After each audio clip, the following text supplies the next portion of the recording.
嗨，大家好，又係豬優 home 時間。上一集豬仔豬女簡單學識分上同下，今集會重溫一下，再加入挑戰題嚟考大家。大家準備好未？我哋一齊挑戰一下。大家仲記唔記得呢幅水果圖？大家仲記唔記得圖中嘅蘋果上面係乜嘢水果？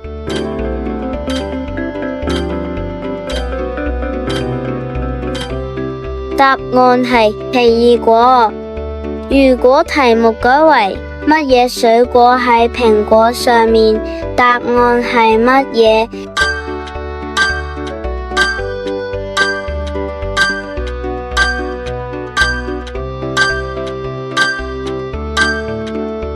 答案係奇異果。大家都好叻，都知道答案，可以再挑戰下一題。蘋果喺奇異果嘅上面定係下面？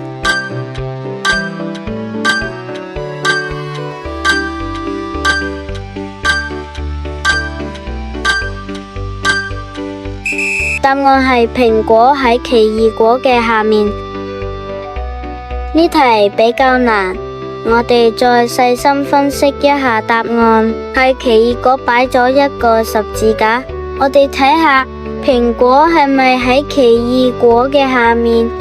我哋再做多幾題練習，睇下大家係咪都熟悉上同下。圖中嘅香蕉上面係乜嘢水果？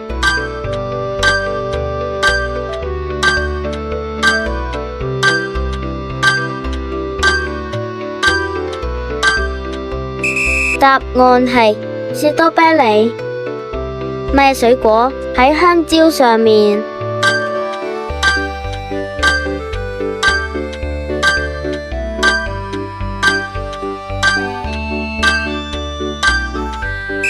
答案係士多啤梨。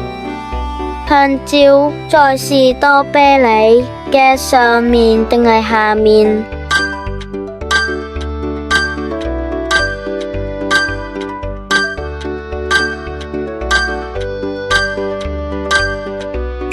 答案係香蕉喺士多啤梨嘅下面。士多啤梨喺香蕉上面定係下面？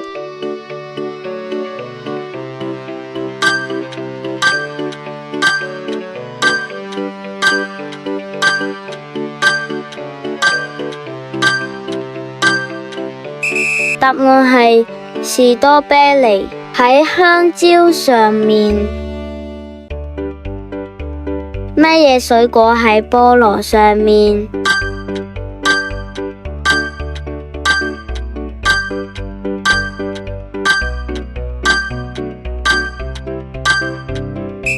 答案係香蕉，仲有士多啤梨。